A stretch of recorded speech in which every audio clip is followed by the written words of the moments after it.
Ejercicio 1297 del libro Dinámica Russell-Hibler de la 14ª edición. Dice, es observado que un esquiador deja la rampa A con un ángulo de 25 grados respecto a la horizontal. Si él golpea la tierra o la superficie en B, determine su velocidad inicial V subíndice A y la velocidad con la cual golpea la tierra. Y aquí nos dan una pequeña ilustración de lo que ocurre en el problema. Y antes de realizar cálculos, lo que debemos hacer es un diagrama que nos represente la situación.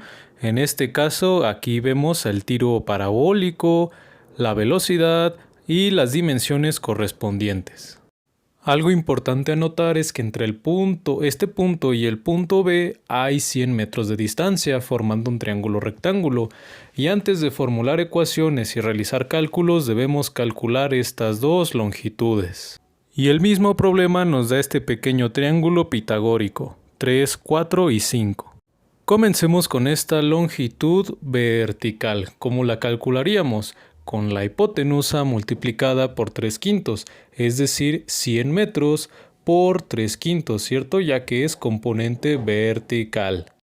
Y para la componente horizontal también multiplicamos la hipotenusa, es decir, 100 metros, pero ahora por 4/5. Y al hacerlo obtenemos 60 y 80 metros respectivamente.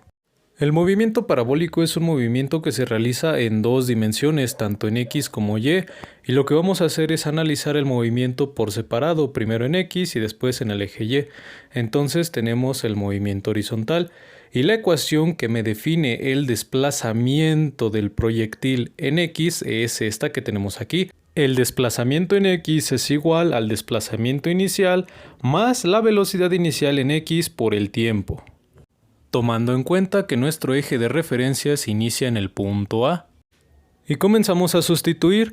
Tenemos que el desplazamiento total en el eje X es de 80 metros, ¿cierto? Es lo que tarda en recorrer el proyectil. El desplazamiento inicial en este caso es 0, y la velocidad inicial en X sería la velocidad de A por el coseno de 25 grados, ¿cierto? Y todo esto por el tiempo, el cual vamos a despejar teniendo que es igual a 80 metros sobre la velocidad en A coseno de 25 grados. Ahora analizamos el movimiento en Y y tenemos esta ecuación para describir el desplazamiento en el eje Y, en la cual aplicamos el mismo razonamiento. ¿Cuál es la altura máxima o distancia máxima en el eje Y? Va a ser 64 metros, pero mucho cuidado aquí.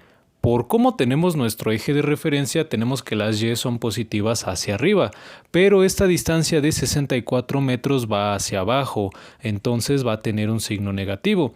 Y esto pues también depende de dónde pongamos nuestro eje de referencia.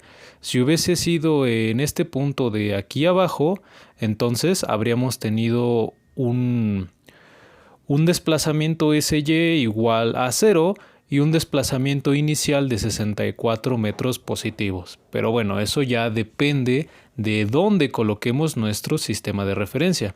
Bueno, continuamos. Después pues vamos a tener que el desplazamiento inicial en Y pues es 0, ¿correcto? Después la velocidad inicial en Y, en este caso pues es la magnitud de la velocidad de A, pero ahora por el seno de 25 grados. Todo esto por el tiempo, menos un medio de la aceleración de la gravedad por el tiempo al cuadrado. Y ahora sustituimos la expresión anterior para el tiempo en nuestra nueva ecuación. Y observemos qué es lo que pasa. Aquí tenemos menos 64 metros, eso no cambia. Después tenemos la velocidad en A, seno de 25 por 80 metros sobre velocidad en A coseno de 25. Entonces la velocidad en A, como está en numerador y denominador, se cancela. 80 metros se mantiene, y el seno de 25 entre el coseno de 25 por definición es la tangente de 25 grados. Y bueno, ya eso termina, y después tenemos toda esta expresión, un medio de la gravedad por la expresión del tiempo al cuadrado, de tal manera que vamos a obtener esta cantidad, menos 38.217.965 sobre la velocidad en A al cuadrado. Y ahora debemos despejarla. Para continuar, permítanme borrar esta parte de aquí arriba, espero la hayan copiado, si no, pues lo único que pueden hacer es regresar el video y copiar. Entonces continuamos. Lo que vamos a hacer en esta ecuación es este menos 64 mandarlo al lado derecho sumando y toda esta fracción negativa pasarla al lado izquierdo sumando. De tal manera que obtenemos ahora esta ecuación.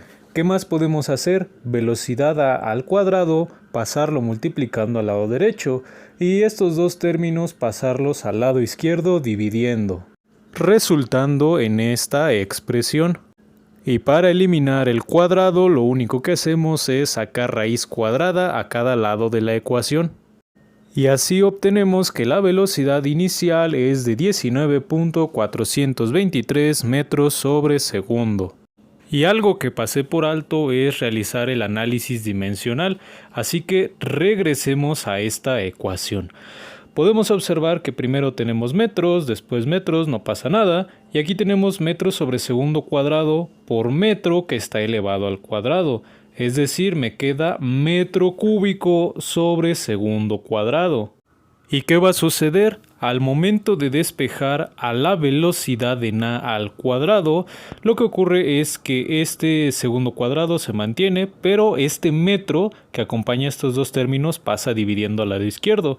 De tal manera que vamos a tener lo siguiente, vamos a tener estos metros cúbicos sobre segundo cuadrado y aparte dividiéndose también entre metro. Entonces, ¿qué nos queda? Nos queda metro cuadrado sobre segundo cuadrado.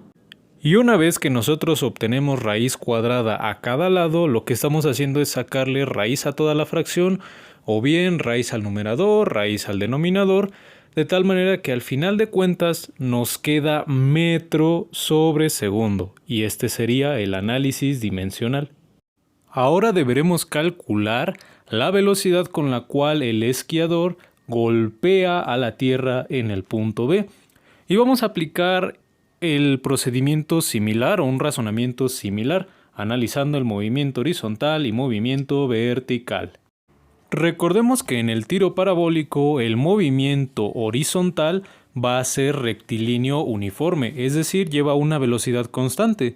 Entonces podemos expresar la velocidad en el punto B como v sub b en x igual a la distancia recorrida entre el tiempo que tarda en efectuarse el movimiento parabólico. Y del inciso anterior habíamos obtenido una expresión para calcularlo, únicamente sustituimos el dato de la velocidad inicial y tenemos esta fracción, resultando que el tiempo que tarda es de 4.544 segundos. Entonces, para la velocidad en el punto B en x, únicamente vamos a sustituir este tiempo, teniendo en cuenta que la distancia total es de 80 metros, obteniendo un resultado de 17.605 metros sobre segundo, y esta velocidad va a la derecha. Ahora calculemos la velocidad de v en y, y para eso tenemos esta ecuación de desplazamiento, pero nosotros queremos la velocidad. ¿Cómo la obtenemos? Pues derivando a cada lado de la ecuación respecto al tiempo. Recordemos que la derivada del desplazamiento o la posición es igual a la velocidad. Y entonces, ¿qué tenemos? La derivada del desplazamiento en y pues simplemente es velocidad en y. La derivada del desplazamiento inicial, pues como es una constante, al derivar se hace 0. Después tenemos velocidad 0 en y por el tiempo, la derivada del tiempo es 1, menos un medio, este 2 baja a multiplicar a la gravedad por el tiempo y al exponente se le resta 1. Y aquí tenemos menos un medio por 2, que no es otra cosa más que menos 1, ¿cierto? Entonces me queda menos la gravedad por el tiempo.